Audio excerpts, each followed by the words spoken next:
Église de Dieu, je bénis le Père, je bénis le Tout-Puissant. Nous allons nous entonner un chant pour que nos cœurs se préparent à recevoir la parole. Amen. Merci Seigneur. Nous soupirons. Préparez mon esprit en moi, te cherche.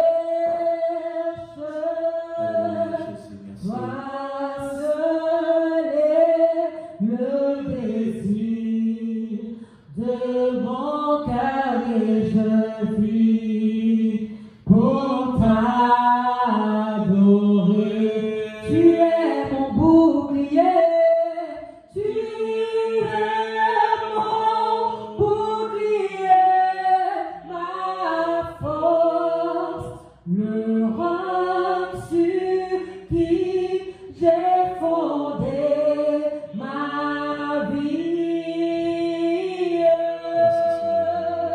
Toi seul est le désir de mon cœur et je vis pour t'adorer. Merci Seigneur.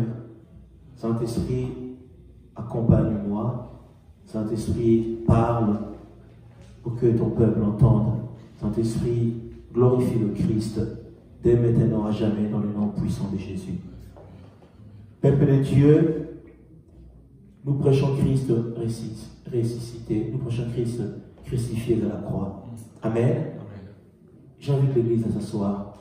Peuple de Dieu, la Bible nous parle de la sagesse, nous parle de l'intelligence. Le Seigneur nous dit comment nous avons la lecture de discerner le temps. Comment nous avons des fois la pensée de dire que si le ciel commence à devenir gris, il va forcément pleuvoir.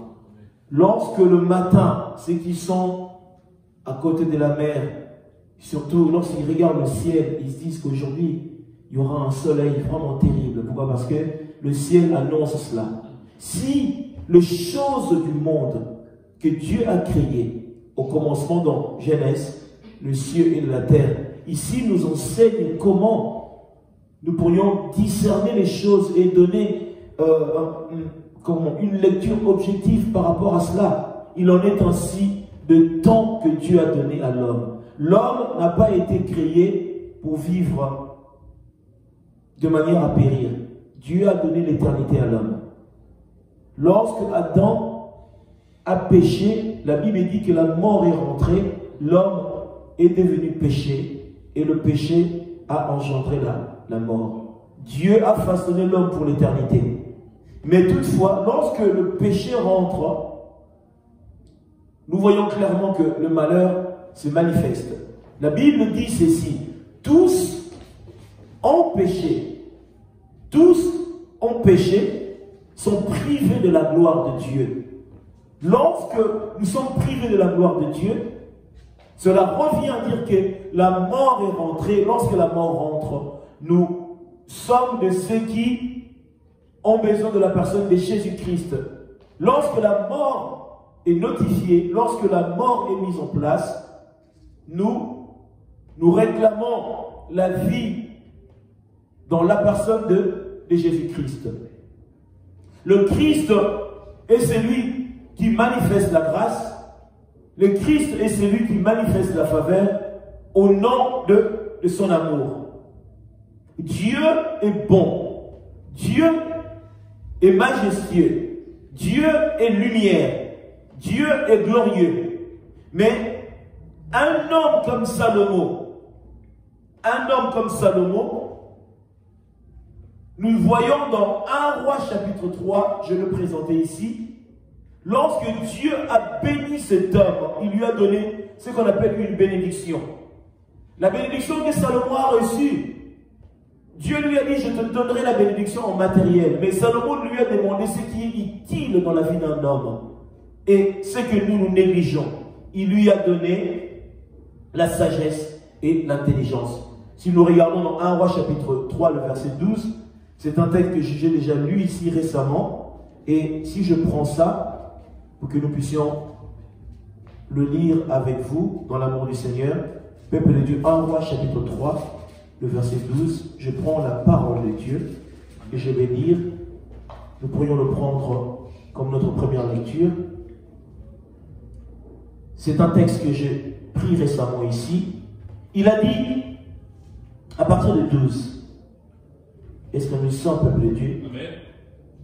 Je prends le texte, il dit, voici j'agirai selon ta parole. Je te donnerai un cœur sage et un cœur intelligent. Dieu notifie le cœur sage et le cœur intelligent pour exercer la justice. Voici j'agirai selon ta parole et je te donnerai plutôt un cœur sage et intelligent, de telle sorte qu'il y aura eu personne avant toi, qu'on ne verra jamais personne de semblable à toi. Ça, c'est la bénédiction. Il a béni de ce que les hommes négligent en ce moment. Peuple de Dieu, la sagesse et l'intelligence, ce n'est pas la sagesse des hommes. Ce n'est pas l'intelligence des hommes. La sagesse et l'intelligence de l'homme est limitée. L'homme est limité dans sa sagesse, dans son intelligence. Mais ici, il était question de quoi? Pour discerner aussi le temps. Pour comprendre comment agir avec le royaume de Dieu. Pour amener le peuple de Dieu là où Dieu les attend. Peuple de Dieu, si Dieu veut conduire, il faut qu'il te conduise avec les ustensiles que lui-même t'a donné. Si Dieu te conduit, il te donnera avec un apport que lui-même t'a donné. Si Dieu ne te conduit pas, ou s'il ne marche pas avec toi, il va te retirer la sagesse et l'intelligence. Pour que tu gaffes. Lorsque tu vas gaffer, les hommes sauront qu'il n'est pas avec toi. Mais c'est lui à qui il conduit, il les préserve, il leur donne de quoi amener son peuple quelque part. Alléluia. Amen. Il est question de sagesse et de l'intelligence. La sagesse de l'homme est en train de croire être au-dessus de tout. La sagesse de l'homme est en train de croire qu'ils ont le contrôle. Pourquoi? Les temps à venir, ce qui est préparé à venir à la suite du temps, seul Dieu le sait. Comme lui seul le sait, pour recevoir la révélation de cela et le discernement, il faut que Dieu te le révèle. Alléluia. J'invite l'Église à s'asseoir. Alors nous allons prendre, avant que je rentre dans la nouvelle alliance, j'aime bien amener la pensée de l'ancienne alliance et le ramener dans la nouveauté. C'est ce qu'on appelle la nouvelle alliance. Alléluia. Psaume 49.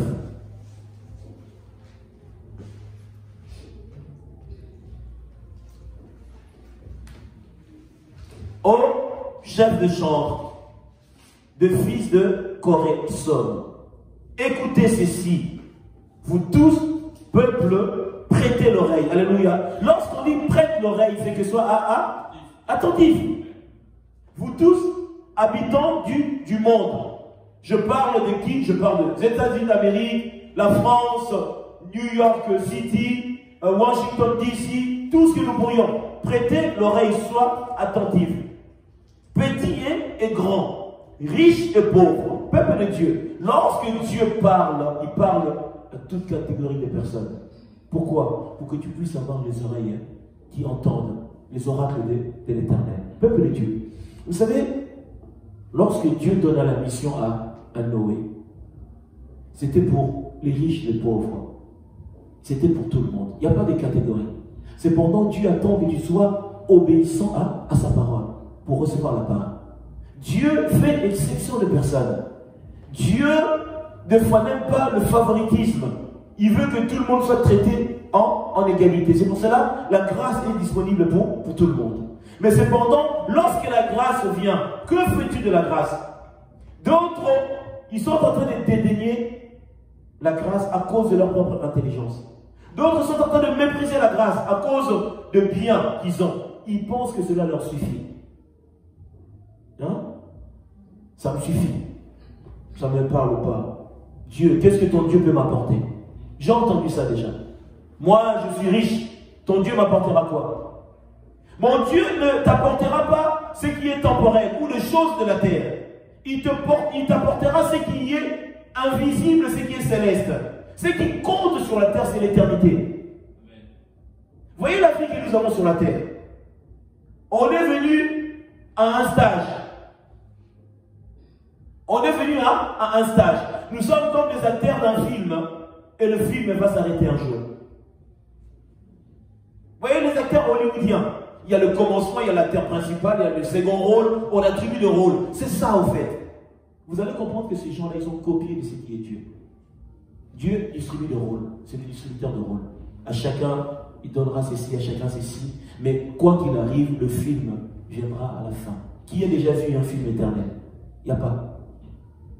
À un moment, il y a le happy end ou le end qui sera autre, mais le film finit quand même de terminer. Pourquoi? Que la vie sur la terre est semblable à ce film-là. Nous sommes en train de vivre cette vie comme un film. Nous avons un rôle à jouer. Il y en a, ils ont le rôle principal, il y en a, ils ont le second rôle. Ce qui compte, c'est quoi? C'est de finir bien. Des fois, l'acteur principal peut aussi faire tuer la personne de Jésus.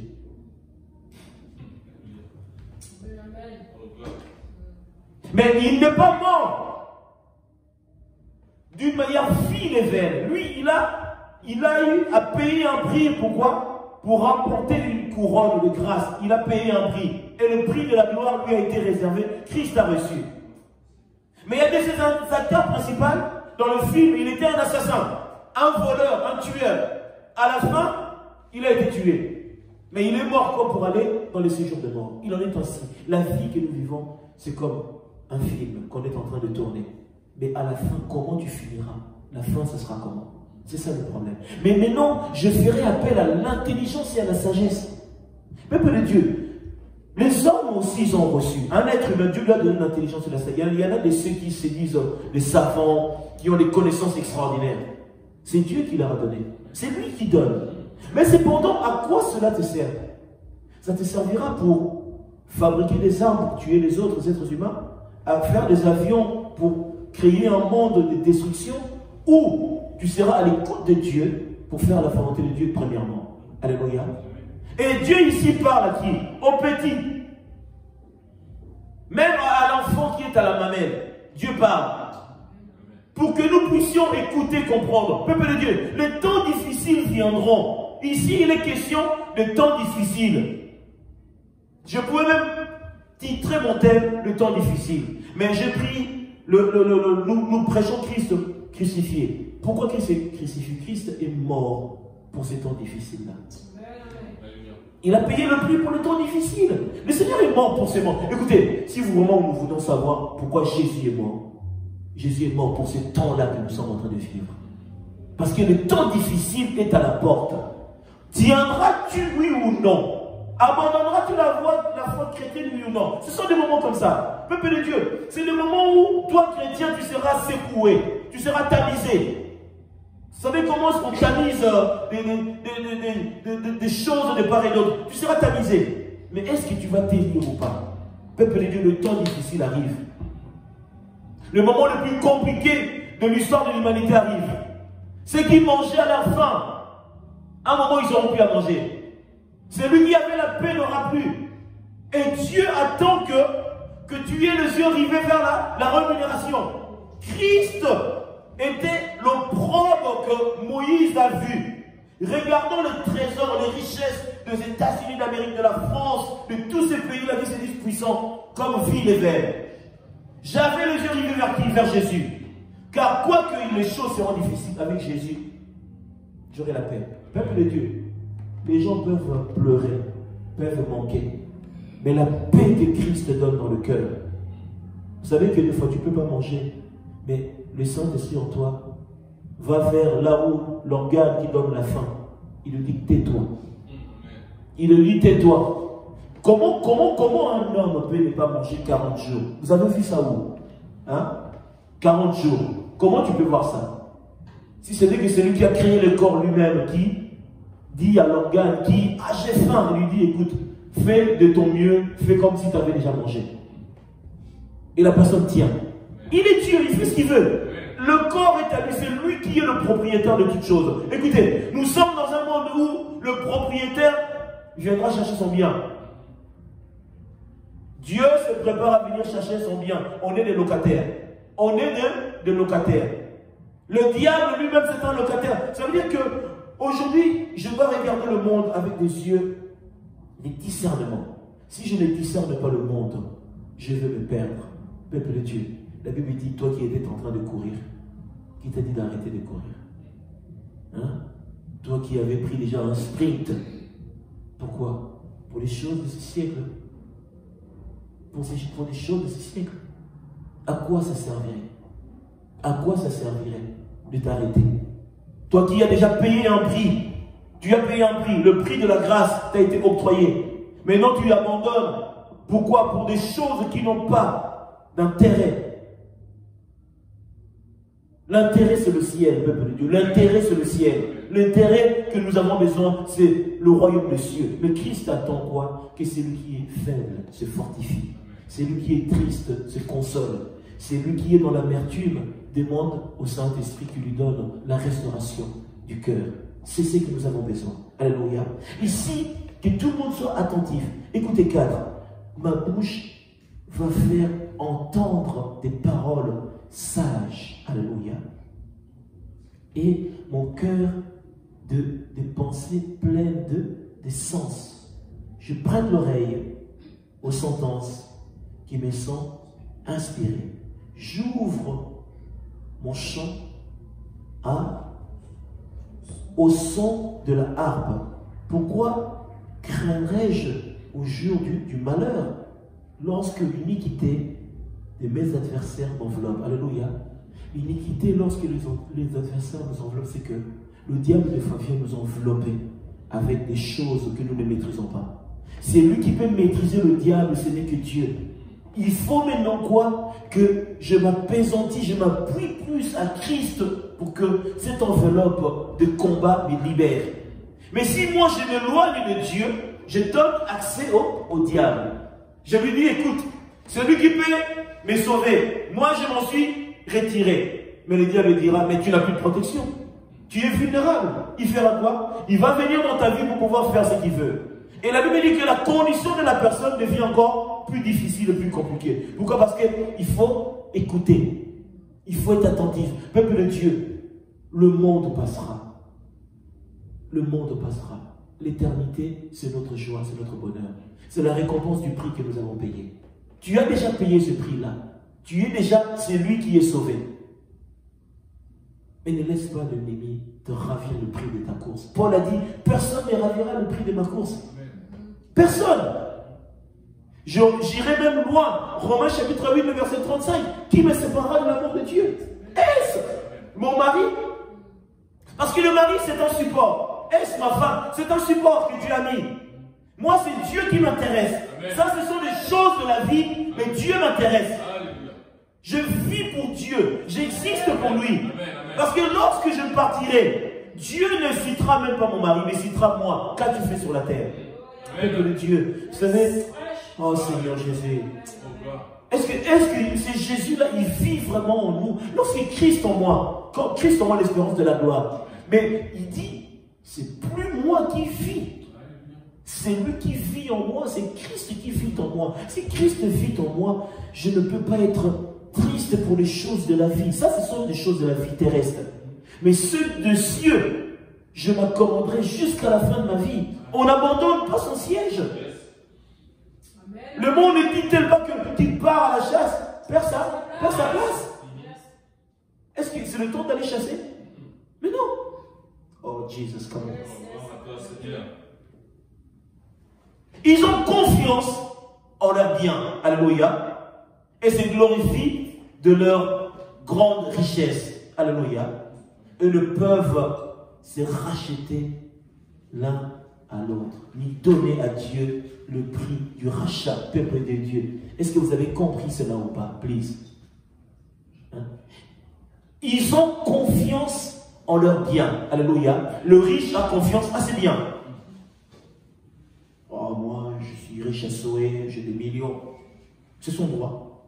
Ils ne peuvent se racheter les uns les autres. C'est pour cela que je prendrai ces textes. Tout à l'heure, je vais vous le présenter, je vais vous le dire, parce qu'on va aller progressivement. Ni donner à Dieu le prix du rachat. Le prix du rachat, c'est quoi? Le thème, c'est quoi? Nous prêchons Christ crucifié. Crucifié pour qui? Pour nous racheter. Pour nous racheter. Ça, c'est le prix du rachat. Et le rachat de leur âme est cher. Alléluia. Le rachat de nos âmes, de nos âmes est cher. Parce que celui qui a payé le prix n'a pas payé un prix vil et vain, mais c'est un prix précieux. Écoutez, comme je l'ai dit hier, l'adoration au ciel, nous adorons, mais nous n'adorons pas. Au ciel, c'est autre chose. Et regardez le bonheur, l'amour qu'il y a dans l'adoration. Et tout, il recevait tout pour lui. Il a laissé ça pour l'instant. Il est descendu dans les lieux inférieurs. Quel amour! Amen. Quel amour! Quel amour! Jésus l'a fait, le Christ. Amen. Il a accepté de laisser sa gloire. Il est descendu. Pourquoi? Pour racheter un pécheur. Et un homme aussi, il est dans les tantôt plus tôt. Il est comme une météo. Il est deux fois l'été, l'hiver. Il est changeant dans sa présence. Vous savez comment ça rend triste le Seigneur? Quand Jésus t'aime et que tu ne prêtes pas attention de lui, il est dans une tristesse que tu ne peux même pas imaginer. Si Dieu te le montrait, tu diras, je ne le ferai plus. Non, je ne peux le rendre triste comme ça. Et ta tristesse le rend triste. Pourquoi la Bible dit n'attristez pas le Saint-Esprit? Parce que si tu es triste, lui, il est encore plus attristé que toi, multiplié par des milliers de fois. C'est pour cela que la Bible dit, je vous en conjure, soyez toujours joyeux. Amen. Ce n'est pas pour nous, c'est pour que c'est lui qui nous accompagne. Dieu dit, nous ne devrions pas l'attrister. Si tu l'attristes, c'est pas bon. Nous avons été liés à lui, il ne partira pas, il est là. Mais lorsque tu es attristé, lui aussi il est triste, tu l'attristes encore plus. C'est pour cela, même dans mes peines, je suis joyeux. Je n'ai rien dans ma poche, je suis joyeux. Pourquoi? Il veut être dans la paix. Comme le Saint-Esprit est dans la paix, en moi, je ferai ce qui lui fait plaisir. Je serai dans la joie. Le prix du rachat est tellement énorme. Jésus nous a tant aimés qu'il s'est donné comme une bénédiction afin que nous recevons cette grâce qui ne vient pas de manière d'homme et n'aura jamais lieu. Ils ne vivront pas toujours. Ils éviteront pas la vie de la fosse. Alléluia. La fosse, nous savons si c'est quoi? Peuple de Dieu, plus tu t'en éloignes, tu élargis encore ta fosse. Plus nous nous approchons, nous nous éloignons de la fosse. C'est pareil. Plus je m'éloigne de Dieu, je m'approche de la fosse. Plus je m'approche de Dieu, c'est moi qui m'éloigne de la fosse. C'est-à-dire quoi? Je m'éloigne de l'enfer. Nous avons intérêt à s'éloigner de ce qui fera ou qui causera notre perte. Alléluia. Proverbe 3,19. Vous savez, rien que ça, ce n'est qu'une pensée, mais regardez le temps que ça nous a pris. Dans cette pensée, c'est Proverbe 3,19. Est-ce que nous sommes l'église? C'est par la comment? C'est par la sagesse que l'Éternel a fondé la terre. C'est par l'intelligence qu'il a affermi les cieux. Alléluia. Est-ce que nous avons compris ou pas? Le monde que nous sommes en train de profiter, ce qui nous environne, a été bâti par la sagesse, a été fondé par la sagesse. La sagesse de Dieu, il était comme ça, il a dit, il a pensé dans sa tête, dans sa sagesse, que la lumière soit. La lumière a fut. Il a pensé dans son intelligence qui est le soleil, qui est une myriade des étoiles. C'est ça. C'est ça le fondement de Dieu par rapport à ce monde. Et c'est lui qui a créé toutes ces choses par sa sagesse. Il en est le propriétaire. Il en fera selon son bon vouloir. Si le monde est à lui, s'il veut manifester la famine sur la terre, il le fera. Il est question de ça, de la famine. Lorsque Noé a notifié qu'il y aura des moments difficiles, les gens, ils ont fait quoi? Ils ont dit, c'est un soulard. On n'a pas le temps pour cet homme. Depuis tout ce temps, il est en train de nous bassiner. Mais je vous dis, le temps difficile arrive pour le monde entier. Dieu le permettra. Pourquoi? Pour montrer que c'est moi le propriétaire de Dieu. J'en fais de mon bien selon mon bon vouloir. Pourquoi? Pour t'enseigner, toi, qui te crois sage et intelligent. qui s'est dit maître, greffier ou juge, qu'il est le maître des temps et des circonstances. Écoutez, Dieu le fera pourquoi? Pour montrer aux hommes que c'est lui qui est le maître de toutes choses. Amen. Parce qu'aujourd'hui, certains sages viennent à la télé en train de dire « Ah, moi je suis ceci, tu n'es rien. » Si Dieu retire sa sagesse, tu n'es rien. Si Dieu retire son intelligence, tu n'es rien. En plus, ce sont l'intelligence de l'homme. L'homme a développé sa propre intelligence pour pouvoir croire plus intelligent que Dieu. Il se croit au-dessus de la création. Il se croit au-dessus de la création. Comment veux-tu croire au Créateur si toi tu te vois au-dessus de la création? Vous comprenez pourquoi pour venir à Christ, c'est tout un problème. Quelqu'un, lorsqu'il a fait un Boeing 747, il se croit comme un Dieu. La terre tient dans la main de Dieu comme un grain de sable. Et toi, tu as fait ton Boeing, tu crois que tu es au-dessus de Dieu? Mais tu n'es rien. Si la terre tient dans ses mains, la terre, comme un grain de sable, et ton Boeing à l'intérieur de la terre, c'est quoi? Il est Dieu. Lorsque nous comprendrons cela, nous comprendrons que le temps difficile seront amenés et je ferai attention. Matthieu nous dit que celui qui lit doit faire attention. Est-ce qu'on a la lecture de temps, oui ou non? Je ne pense pas. Peuple de Dieu, c'est le temps de prendre les armes que nous avons en accord avec Éphésiens chapitre 6 et de le mettre en action. Dieu veut pas de ceux qui sont en train de pleurer, mais ceux qui combattront le monde de ténèbres. Parce que là, vraiment, nous rentrons dans cet acharnement où le diable se lèvera encore plus. Les moments difficiles viendront. Mais comment sera ton attitude par rapport à toutes ces choses? Ça dépend de toi et de ton approche. Proverbe 8, à partir de 11. Proverbe chapitre 8, 11 à 12. J'ai lu la parole, alléluia.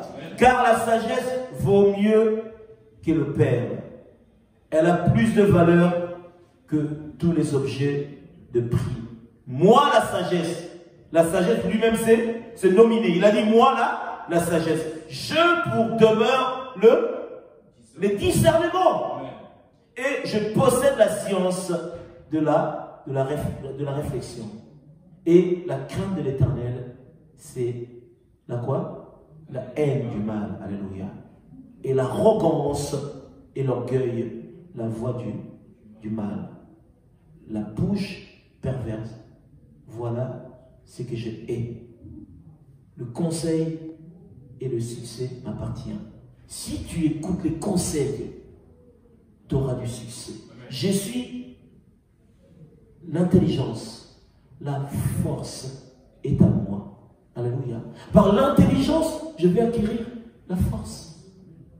Je ne serai pas ballotté à tout vent des pensées. Parce que Dieu est avec moi. Peuple de Dieu, je ne veux pas aller loin que vous puissiez lire Proverbe 8 dans la totalité.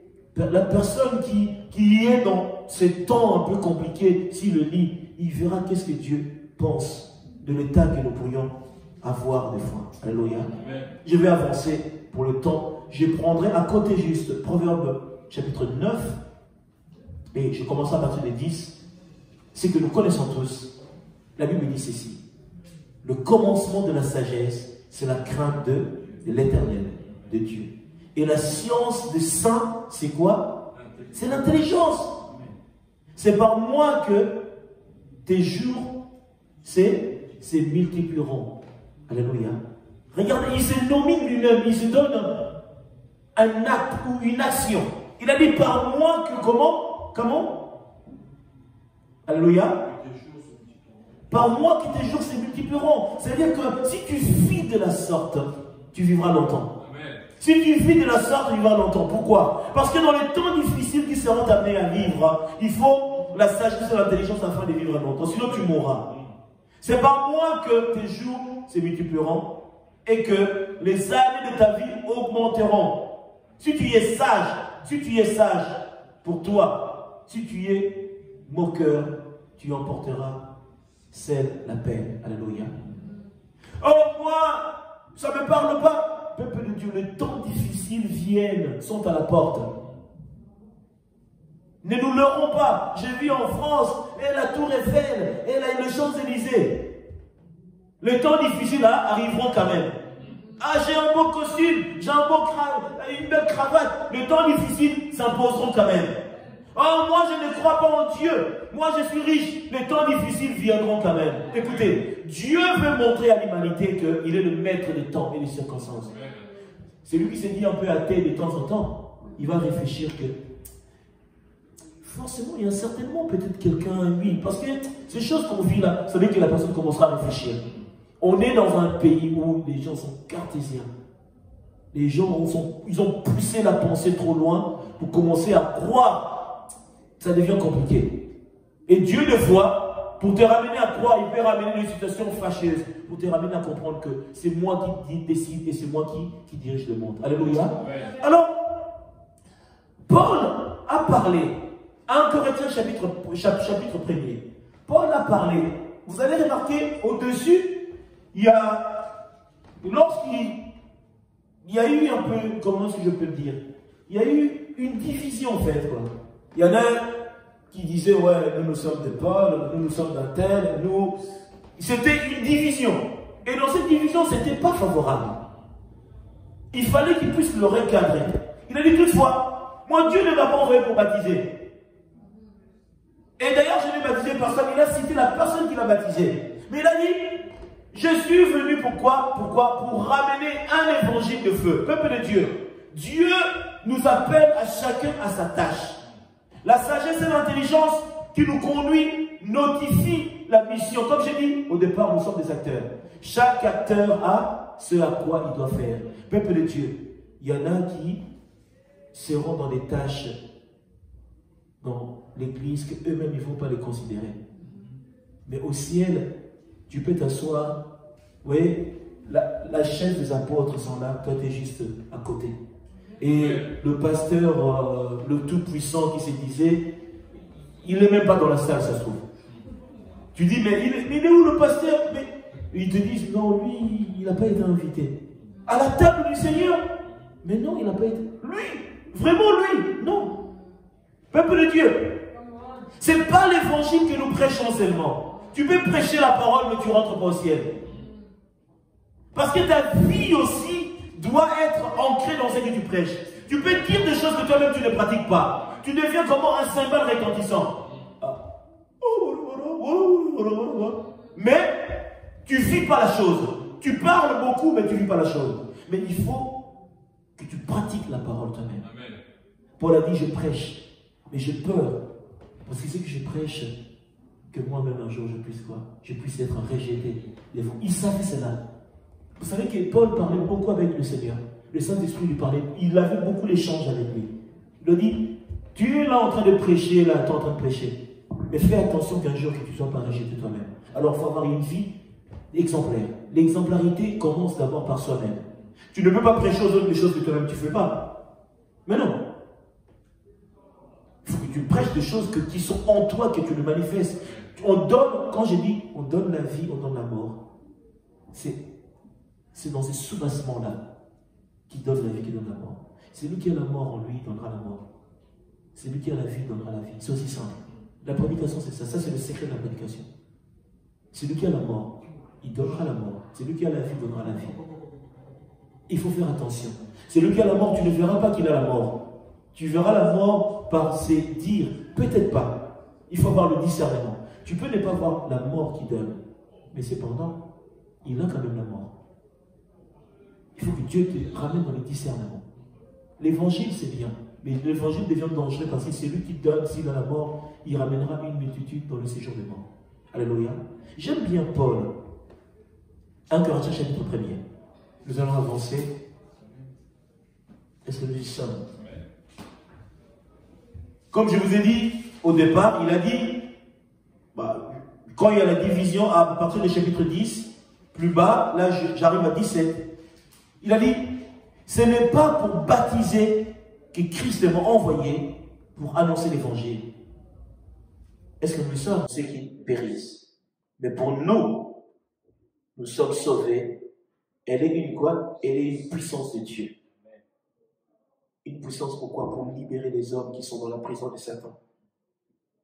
Aussi est-il écrit, je détruirai la sagesse des sages, et je rendrai nulle l'intelligence des intelligents.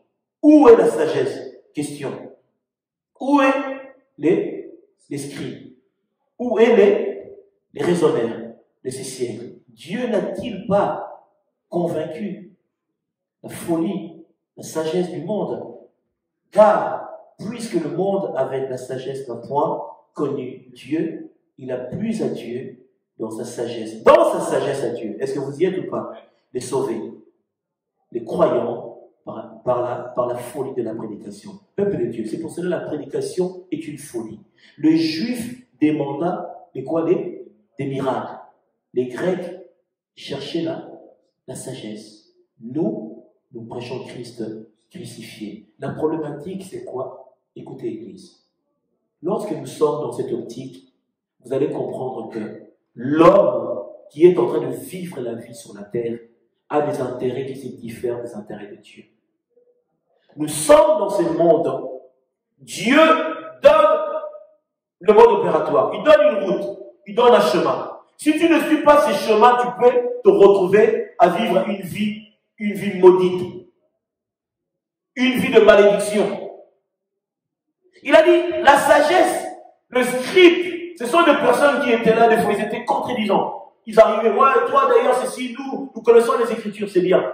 Mais le Seigneur n'a pas le temps pour que toi, tu viennes montrer ta sagesse, ton intelligence. En ce moment-là, il n'est pas question de ta sagesse. Il est question de la sagesse de Dieu. Dieu connaît les chemins. Il a dit, c'est moi qui connais comment t'appeler pour aller au ciel. Écoutez, le problème avec Moïse, c'est quoi? Moïse savait où Dieu les amène. Est-ce que vous y êtes ou pas? Hein? Moïse savait où Dieu les amène. Moïse, il sait. Le Moïse, dans notre temps, il sait. L'Église sait où Dieu amène l'humanité. Mais le monde est en train de chercher à posséder, à acquérir encore, acquérir. Mais nous ne savons pas ce qui sera soudain notre malheur. Moïse a reçu de Dieu les directives. Tu ne peux pas ramener ta sagesse. Ouais, moi aussi je suis sage, je suis intelligent. On n'en disconvient pas. Mais en ce moment, il est question de qu'est-ce que Dieu dit? Qu'est-ce que le Seigneur parle par rapport à toutes ces choses? Si je viens, je dis, ouais, moi aussi, on ne refuse pas. Mais qu'est-ce que Dieu dit? Dieu dit, celui qui lit en ce temps doit faire attention. Peuple de Dieu, je dis beaucoup à nos familles, à nos frères et sœurs, parce que la difficulté qu'il y a dans certains pays, surtout en Afrique, certains ont tendance à...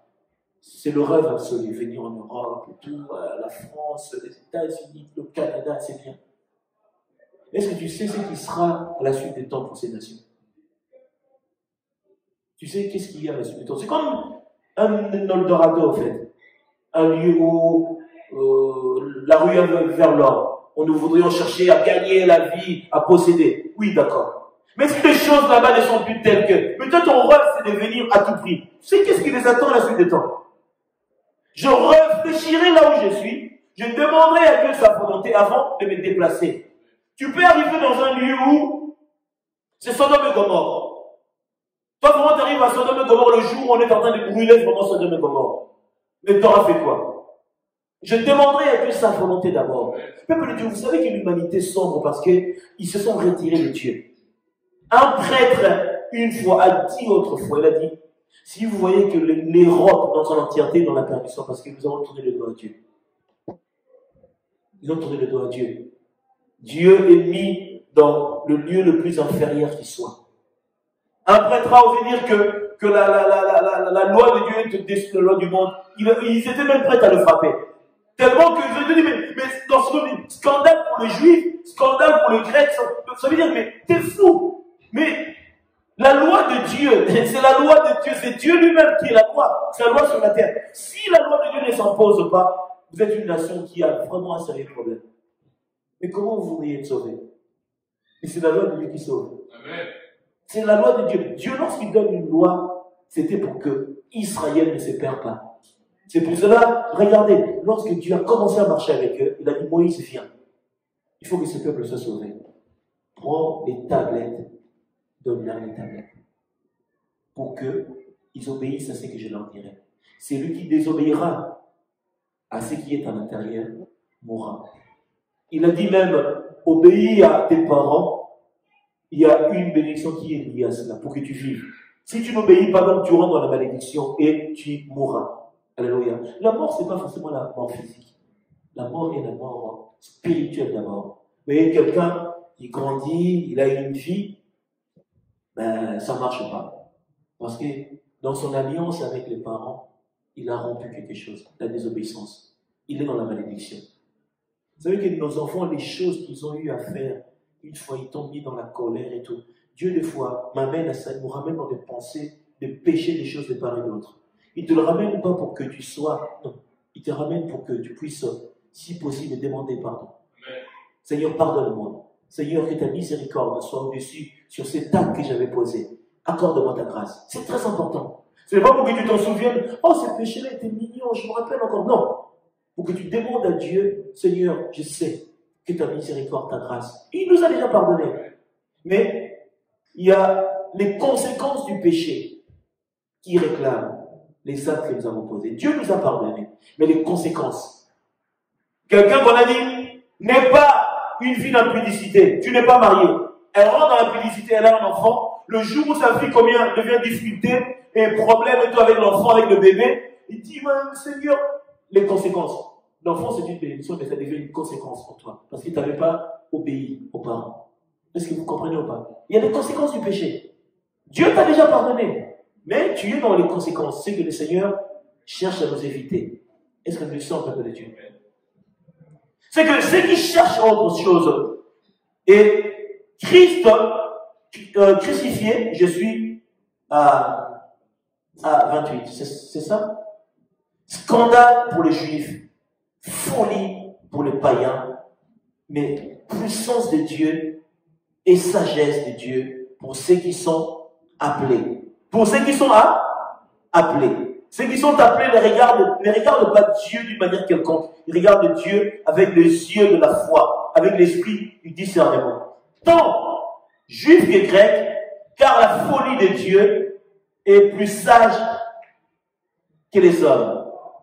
Et la faiblesse de Dieu est plus forte que les hommes. Alléluia.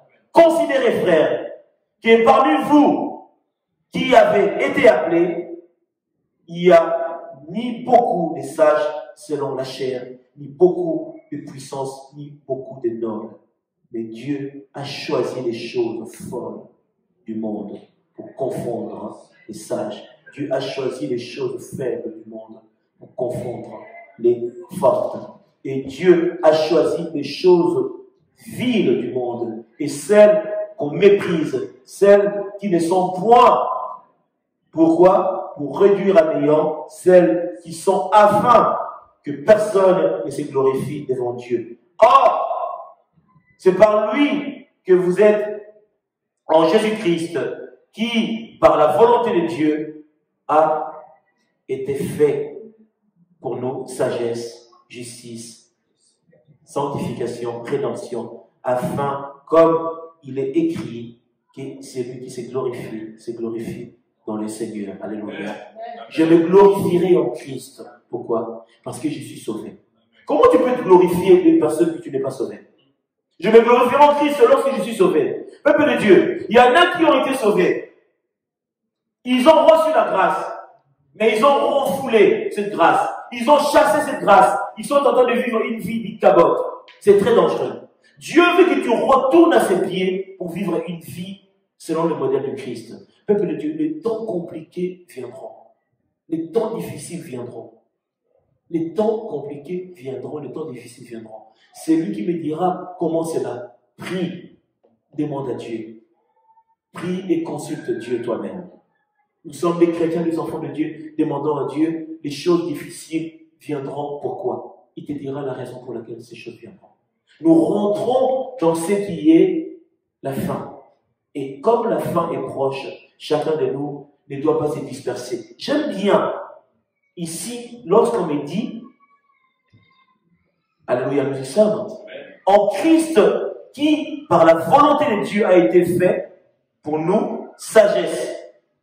La sagesse, l'intelligence, ce sont des choses que nous sommes censés avoir. La justice, La personne, la seule unique personne qui est juste, ce n'est que le Dieu très haut qui nous ramène dans une justice exceptionnelle et extraordinaire. La sanctification, la Bible dit, sans la sanctification, personne ne verra la face du Seigneur. Et le renommement des gens. Où est la sagesse? Question. Où est les scribes? Où est les raisonnaires de ces siècles? Dieu n'a-t-il pas convaincu la folie, la sagesse du monde? Car, puisque le monde avec la sagesse n'a point connu Dieu, il a plu à Dieu dans sa sagesse. Dans sa sagesse à Dieu. Est-ce que vous y êtes ou pas? Les sauvés, les croyants, par la folie de la prédication. Peuple de Dieu, c'est pour cela que la prédication est une folie. Le juif demanda des miracles. Les Grecs cherchaient la sagesse. Nous prêchons Christ crucifié. La problématique, c'est quoi? Écoutez, Église. Lorsque nous sommes dans cette optique, vous allez comprendre que l'homme qui est en train de vivre la vie sur la terre a des intérêts qui se diffèrent des intérêts de Dieu. Nous sommes dans ce monde. Dieu donne le mode opératoire. Il donne une route. Il donne un chemin. Si tu ne suis pas ce chemin, tu peux te retrouver à vivre une vie maudite. Une vie de malédiction. Il a dit, la sagesse, le scribe, ce sont des personnes qui étaient là, des fois, ils étaient contredisants. Ils arrivaient, ouais, toi d'ailleurs, ceci, nous connaissons les Écritures, c'est bien. Mais le Seigneur n'a pas le temps pour que toi, tu viennes montrer ta sagesse, ton intelligence. En ce moment-là, il n'est pas question de ta sagesse. Il est question de la sagesse de Dieu. Dieu connaît les chemins. Il a dit, c'est moi qui connais comment t'appeler pour aller au ciel. Écoutez, le problème avec Moïse, c'est quoi? Moïse savait où Dieu les amène. Est-ce que vous y êtes ou pas? Hein? Moïse savait où Dieu les amène. Moïse, il sait. Le Moïse, dans notre temps, il sait. L'Église sait où Dieu amène l'humanité. Mais le monde est en train de chercher à posséder, à acquérir encore, acquérir. Mais nous ne savons pas ce qui sera soudain notre malheur. Moïse a reçu de Dieu les directives. Tu ne peux pas ramener ta sagesse. Ouais, moi aussi je suis sage, je suis intelligent. On n'en disconvient pas. Mais en ce moment, il est question de qu'est-ce que Dieu dit? Qu'est-ce que le Seigneur parle par rapport à toutes ces choses? Si je viens, je dis, ouais, moi aussi, on ne refuse pas. Mais qu'est-ce que Dieu dit? Dieu dit, c'est lui qui dit, en ce temps, doit faire attention. Peuple de Dieu, je dis beaucoup à nos familles, à nos frères et sœurs, parce que la difficulté qu'il y a dans certains pays, surtout en Afrique, certains ont tendance à... C'est le rêve absolu, venir en Europe, et tout, la France, les États-Unis, le Canada, c'est bien. Est-ce que tu sais ce qui sera à la suite des temps pour ces nations? Tu sais qu'est-ce qu'il y a à la suite des temps? C'est comme un Eldorado, en fait. Un lieu où la rue vers l'or. On nous voudrions chercher à gagner la vie, à posséder. Oui, d'accord. Mais si les choses là-bas ne sont plus telles que... Peut-être ton rêve, c'est de venir à tout prix. Tu sais qu'est-ce qui les attend à la suite des temps?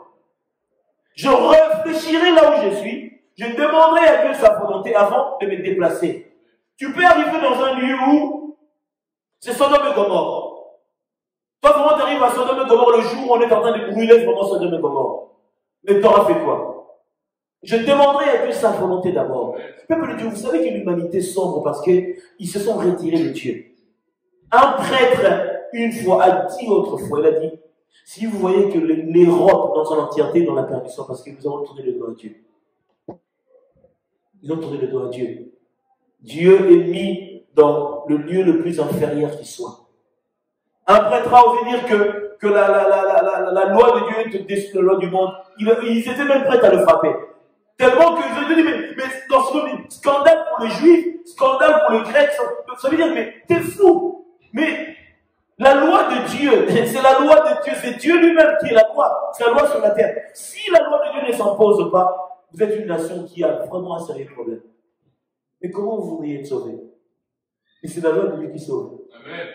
C'est la loi de Dieu. Dieu, lorsqu'il donne une loi, c'était pour que Israël ne se perde pas. C'est pour cela, regardez, lorsque Dieu a commencé à marcher avec eux, il a dit, Moïse, viens. Il faut que ce peuple soit sauvé. Prends les tablettes, donne-leur les tablettes. Pour qu'ils obéissent à ce que je leur dirai.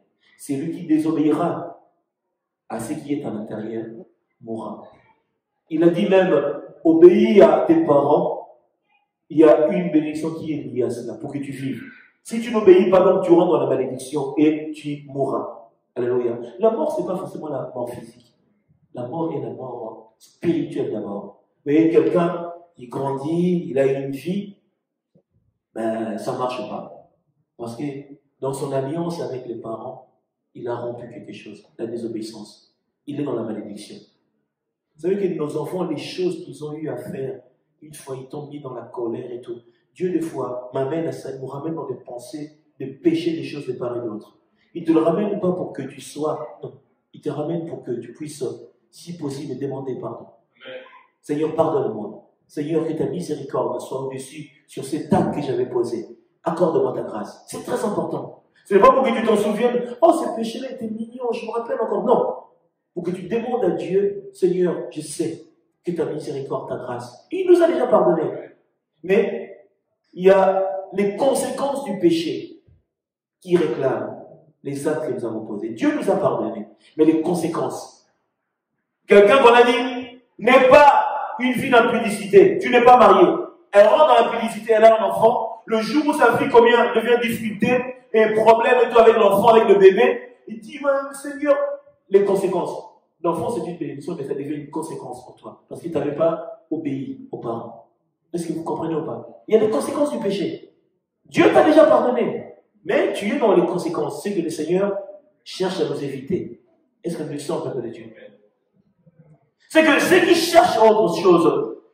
Et Christ, crucifié, je suis à 28. C'est ça? Scandale pour les Juifs. Folie pour les païens. Mais puissance de Dieu et sagesse de Dieu pour ceux qui sont appelés. Pour ceux qui sont appelés. Ceux qui sont appelés ne regardent pas Dieu d'une manière quelconque. Ils regardent Dieu avec les yeux de la foi, avec l'esprit du discernement. Tant juifs que grecs, car la folie de Dieu est plus sage que les hommes.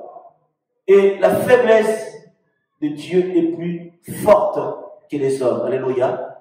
Considérez, frères, que parmi vous qui avez été appelés, il n'y a ni beaucoup de sages selon la chair, ni beaucoup de puissance, ni beaucoup de nobles. Mais Dieu a choisi les choses folles du monde pour confondre les sages. Dieu a choisi les choses faibles du monde pour confondre les fortes. Et Dieu a choisi les choses viles du monde et celles qu'on méprise, celles qui ne sont point. Pourquoi? Pour réduire à néant celles qui sont afin que personne ne se glorifie devant Dieu. Or, c'est par lui que vous êtes en Jésus-Christ, qui, par la volonté de Dieu, a été fait pour nous sagesse, justice, sanctification, rédemption, afin, comme il est écrit, que celui qui se glorifie dans le Seigneur. Alléluia. Je me glorifierai en Christ. Pourquoi? Parce que je suis sauvé.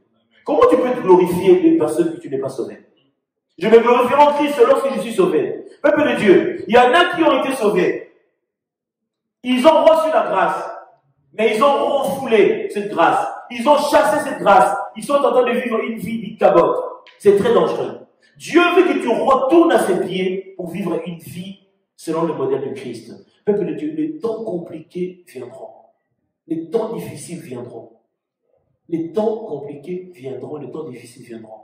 C'est lui qui me dira comment cela. Prie, demande à Dieu. Prie et consulte Dieu toi-même. Nous sommes des chrétiens, des enfants de Dieu, demandons à Dieu, les choses difficiles viendront. Pourquoi? Il te dira la raison pour laquelle ces choses viendront. Nous rentrons dans ce qui est la fin. Et comme la fin est proche, chacun de nous ne doit pas se disperser. J'aime bien, ici, lorsqu'on me dit, alléluia, nous y sommes, en Christ qui, par la volonté de Dieu, a été fait pour nous sagesse. La sagesse, l'intelligence, ce sont des choses que nous sommes censés avoir. La justice, la seule unique personne qui est juste, ce n'est que le Dieu très haut qui nous ramène dans une justice exceptionnelle et extraordinaire. La sanctification, la Bible dit, sans la sanctification, personne ne verra la face du Seigneur. Et le Rédempteur du monde, Jésus-Christ, qui a ramené la rédemption, a été crucifié pour le salut des hommes.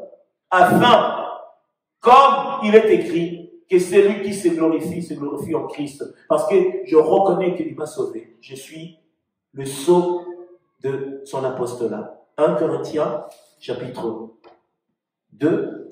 Nous sommes juste à côté. Je descendrai à partir de 6 à 7. Je vais avancer parce que j'arrive vers la fin, peuple de Dieu. La Bible dit, cependant, c'est une sagesse que nous prêchons parmi les parfaits. Sa sagesse qui n'est pas de ce siècle, ni de chef de ce siècle. Les chefs de ce siècle qui? Comment? Merci, c'est le diable. Autrement dit, si la Bible notifie la sagesse de celui qui est de ce siècle, autrement dit, il y a la sagesse de l'homme et il y a la sagesse de l'homme, la sagesse de Dieu. Et l'homme, qui est l'homme? L'homme qui est inspiré. Dieu inspire, Satan inspire aussi. Dieu peut inspirer des choses qui sont nobles, dont je viens de citer ici, la sanctification, la justice. Il peut te ramener dans la rédemption. Mais Satan te dira, tout ça, mets ça de côté. Soit un impudique, soit un adultère, rejette Dieu. Tu vas vivre quand même. La preuve, tu rejettes Dieu, tu vis. Mais cependant, il y a des conséquences qui notifient ces choses. Le Dieu de ce siècle-là, il a aussi sa prédication. Il a sa prédication. Mais toi, mon fils, ma fille, fais attention, car le Dieu de ce siècle est descendu parmi vous. Qui vont être réduits à l'impuissance. Nous prêchons la sagesse de Dieu, mystérieuse et cachée, que Dieu, avant les siècles, avait prédestinée pour notre gloire. Sagesse qu'aucun des chefs de ce siècle n'a connue, car il avait connu, et ils n'auront pas crucifié le Seigneur de gloire. Alléluia. S'ils étaient sages, s'ils avaient l'intelligence, ils n'avaient pas crucifié le Maître. Parce qu'ils avaient manqué, ils ont crucifié. Croyant réussir un grand coup, erreur, ils se sont fait avoir. Lorsqu'ils ont crucifié le Seigneur, ils pensaient, Satan, je crois qu'il sautillait, il était tout content. Mais il s'est fait avoir. En le crucifiant, il nous a donné le pouvoir sur lui. Nous avons reçu l'autorité en Jésus-Christ. Il nous dit, en lui, tout genou fléchit, toute langue confessera qu'il est le Seigneur. Il a dit, parce que Satan l'a fait, je vous donnerai la grâce.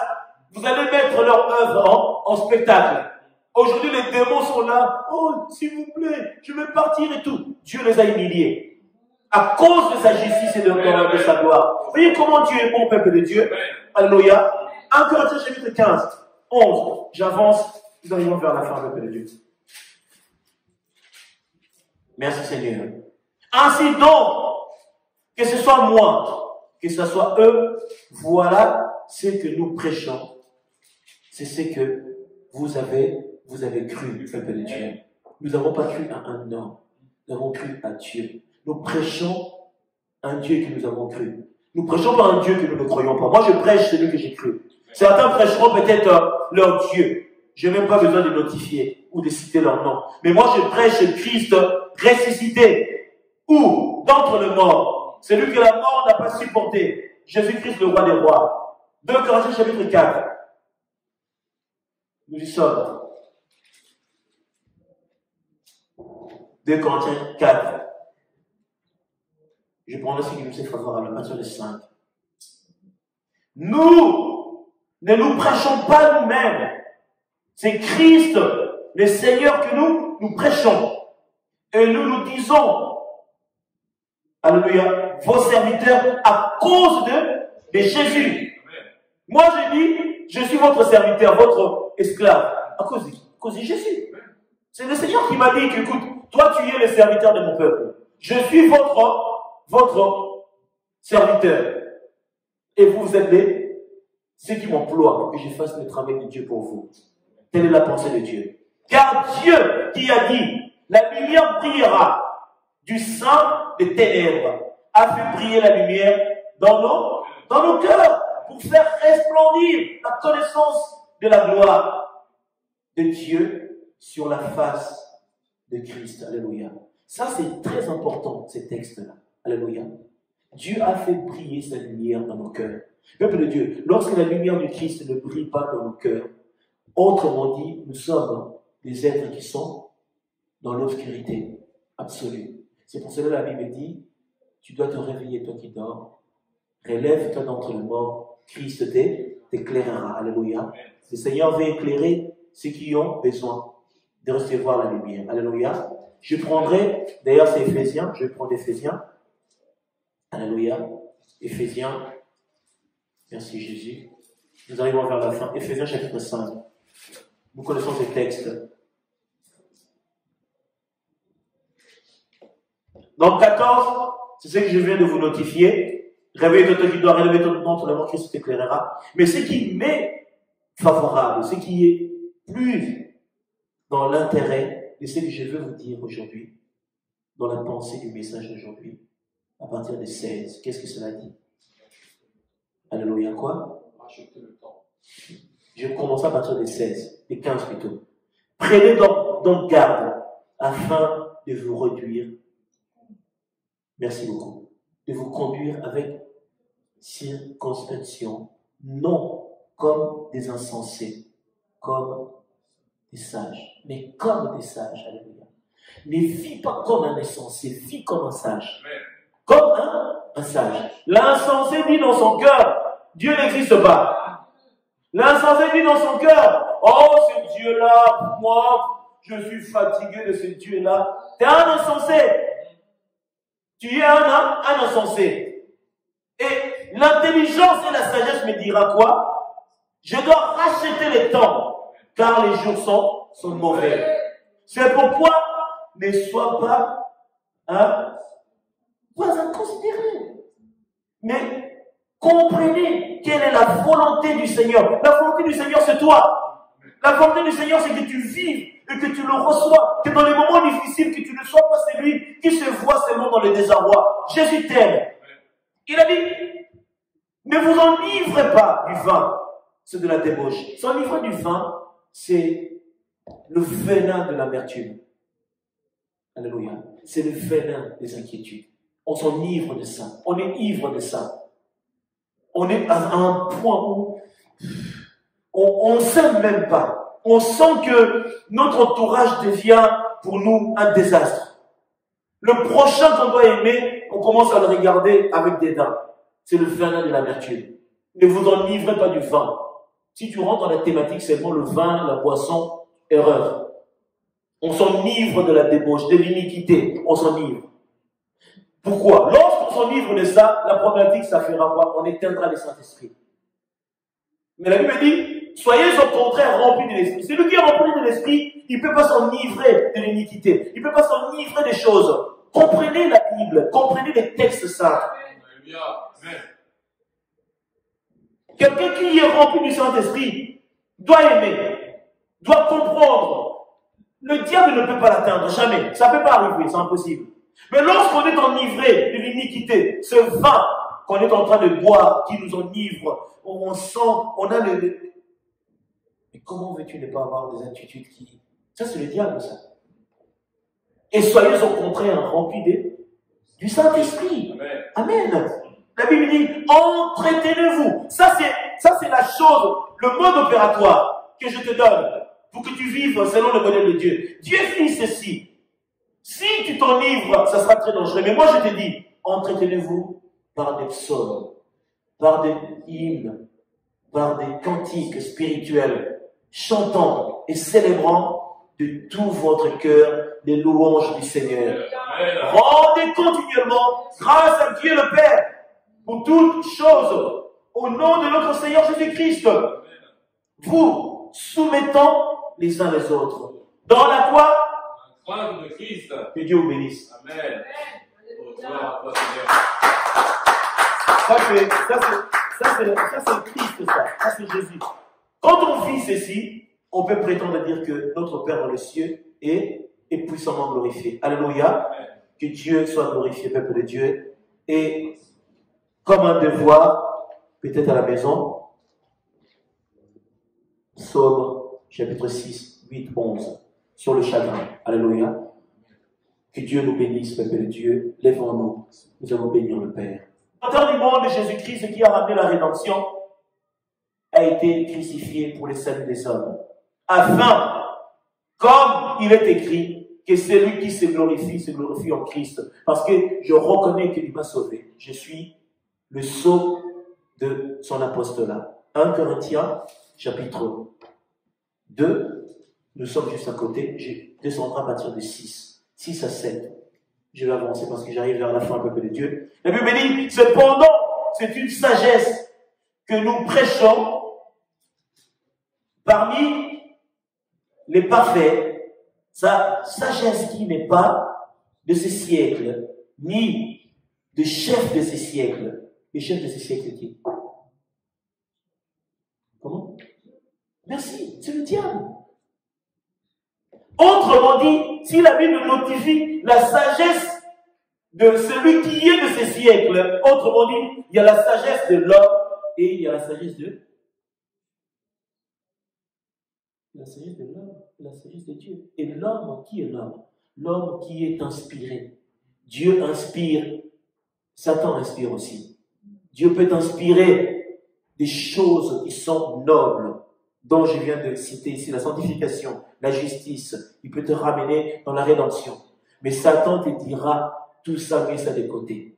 Soit un impudique, soit un adultère, rejette Dieu. Tu vas vivre quand même. La preuve, tu rejettes Dieu, tu vis. Mais cependant, il y a des conséquences qui notifient ces choses. Le Dieu de ce siècle-là, il a aussi sa prédication. Il a sa prédication. Mais toi, mon fils, ma fille, fais attention, car le Dieu de ce siècle est descendu parmi vous. Qui vont être réduits à l'impuissance. Nous prêchons la sagesse de Dieu, mystérieuse et cachée, que Dieu, avant les siècles, avait prédestinée pour notre gloire. Sagesse qu'aucun des chefs de ces siècles n'a connue, car il avait connu et ils n'auront pas crucifié le Seigneur de gloire. Alléluia. S'ils étaient sages, s'ils avaient l'intelligence, ils n'avaient pas crucifié le Maître. Parce qu'ils avaient manqué, ils ont crucifié. Croyant réussir un grand coup, erreur, ils se sont fait avoir. Lorsqu'ils ont crucifié le Seigneur, ils pensaient, Satan, je crois qu'il sautillait, il était tout content. Mais il s'est fait avoir. En le crucifiant, il nous a donné le pouvoir sur lui. Nous avons reçu l'autorité en Jésus-Christ. Il nous dit, en lui, tout genou fléchit, toute langue confessera qu'il est le Seigneur. Il a dit, parce que Satan l'a fait, je vous donnerai la grâce. Vous allez mettre leur œuvre en spectacle. Aujourd'hui, les démons sont là. Oh, s'il vous plaît, je vais partir et tout. Dieu les a humiliés. À cause de sa justice et de sa gloire. Vous voyez comment Dieu est bon, peuple de Dieu. Alléluia. 1 Corinthiens chapitre 15, 11. J'avance. Nous arrivons vers la fin, peuple de Dieu. Merci Seigneur. Ainsi donc, que ce soit moi, que ce soit eux, voilà ce que nous prêchons. C'est ce que vous avez cru, peuple de Dieu. Nous n'avons pas cru à un homme. Nous avons cru à Dieu. Nous prêchons un Dieu que nous avons cru. Nous prêchons pas un Dieu que nous ne croyons pas. Moi, je prêche celui que j'ai cru. Certains prêcheront peut-être leur Dieu. Je n'ai même pas besoin de notifier ou de citer leur nom. Mais moi, je prêche Christ ressuscité. Ou, d'entre les morts, celui que la mort n'a pas supporté. Jésus-Christ, le roi des rois. 2 Corinthiens chapitre 4. Nous y sommes. 2 Corinthiens 4. Je prends ce qui nous est favorable, à partir de 5. Nous ne nous prêchons pas nous-mêmes. C'est Christ, le Seigneur, que nous prêchons. Et nous disons, alléluia, vos serviteurs à cause de Jésus. Moi, je dis, je suis votre serviteur, votre esclave. À cause de Jésus. C'est le Seigneur qui m'a dit que, écoute, toi, tu es le serviteur de mon peuple. Je suis votre serviteur. Et vous êtes ceux qui m'emploient pour que je fasse le travail de Dieu pour vous. Telle est la pensée de Dieu. Car Dieu qui a dit, la lumière brillera du sein des ténèbres, a fait briller la lumière dans nos cœurs, pour faire resplendir la connaissance de la gloire de Dieu sur la face de Christ. Alléluia. Ça, c'est très important, ces textes-là. Alléluia. Dieu a fait briller sa lumière dans nos cœurs. Peuple de Dieu, lorsque la lumière du Christ ne brille pas dans nos cœurs, autrement dit, nous sommes des êtres qui sont dans l'obscurité absolue. C'est pour cela que la Bible dit, tu dois te réveiller, toi qui dors, relève-toi d'entre les morts, Christ t'éclairera. Alléluia. Le Seigneur veut éclairer ceux qui ont besoin de recevoir la lumière. Alléluia. Je prendrai, d'ailleurs c'est Éphésiens, je vais prendre Éphésiens. Alléluia. Éphésiens. Merci Jésus. Nous arrivons vers la fin. Éphésiens chapitre 5. Nous connaissons ces textes. Dans le 14, c'est ce que je viens de vous notifier. Réveillez-toi, toi qui dois relever ton nom, ton amour, Christ t'éclairera. Mais ce qui m'est favorable, ce qui est plus dans l'intérêt de ce que je veux vous dire aujourd'hui, dans la pensée du message d'aujourd'hui, à partir de 16, qu'est-ce que cela dit? Alléluia, quoi? Racheter le temps. Je commence à partir des 16, des 15 plutôt. Prenez donc garde afin de vous réduire. Merci beaucoup. De vous conduire avec circonspection, non comme des insensés, comme des sages, mais comme des sages. Alléluia. Ne vis pas comme un insensé, vis comme un sage. Comme un sage. L'insensé dit dans son cœur, Dieu n'existe pas. L'insensé dit dans son cœur, oh ce Dieu-là, moi, je suis fatigué de ce Dieu-là. Tu es un insensé. Tu es un insensé. Et l'intelligence et la sagesse me dira quoi? Je dois racheter le temps, car les jours sont mauvais. C'est pourquoi ne sois pas inconsidéré. Mais comprenez quelle est la volonté du Seigneur. La volonté du Seigneur, c'est toi. La volonté du Seigneur, c'est que tu vives et que tu le reçois. Que dans les moments difficiles, que tu ne sois pas celui qui se voit seulement dans le désarroi. Jésus t'aime. Il a dit, ne vous enivrez pas du vin. C'est de la débauche. S'enivrer du vin, c'est le venin de l'amertume. Alléluia. C'est le venin des inquiétudes. On s'enivre de ça. On est ivre de ça. On est à un point où on ne s'aime même pas. On sent que notre entourage devient pour nous un désastre. Le prochain qu'on doit aimer, on commence à le regarder avec dédain. C'est le venin de l'amertume. Ne vous enivrez pas du vin. Si tu rentres dans la thématique seulement le vin, la boisson, erreur. On s'enivre de la débauche, de l'iniquité. On s'enivre. Pourquoi? Lorsqu'on s'enivre de ça, la problématique, ça fera quoi? On éteindra le Saint-Esprit. Mais la Bible dit, soyez au contraire remplis de l'Esprit. Celui qui est rempli de l'Esprit, il ne peut pas s'enivrer de l'iniquité. Il ne peut pas s'enivrer des choses. Comprenez la Bible, comprenez les textes saints. Quelqu'un qui est rempli du Saint-Esprit doit aimer, doit comprendre. Le diable ne peut pas l'atteindre, jamais. Ça ne peut pas arriver, c'est impossible. Mais lorsqu'on est enivré de l'iniquité, ce vin qu'on est en train de boire, qui nous enivre, on sent, on a le... Mais comment veux-tu ne pas avoir des attitudes qui... Ça, c'est le diable, ça. Et soyez au contraire remplis du Saint-Esprit. Amen. Amen. La Bible dit, entretenez-vous. Ça, c'est la chose, le mode opératoire que je te donne pour que tu vives selon le modèle de Dieu. Dieu dit ceci. Si tu t'enivres, ça sera très dangereux. Mais moi, je te dis, entretenez-vous par des psaumes, par des hymnes, par des cantiques spirituels, chantant et célébrant de tout votre cœur les louanges du Seigneur. Amen. Rendez continuellement grâce à Dieu le Père pour toutes choses au nom de notre Seigneur Jésus-Christ. Vous soumettant les uns les autres. Dans la foi, Croix de Christ. que Dieu vous bénisse. Amen. Oh, gloire à toi, Seigneur. Ça c'est Christ, ça c'est Jésus. Quand on vit ceci, on peut prétendre dire que notre Père dans les cieux est puissamment glorifié. Alléluia. Que Dieu soit glorifié, peuple de Dieu. Et comme un devoir, peut-être à la maison, Psaume chapitre 6, 8, 11, sur le chagrin. Alléluia. Que Dieu nous bénisse, peuple de Dieu. Lèvons-nous, nous allons bénir le Père.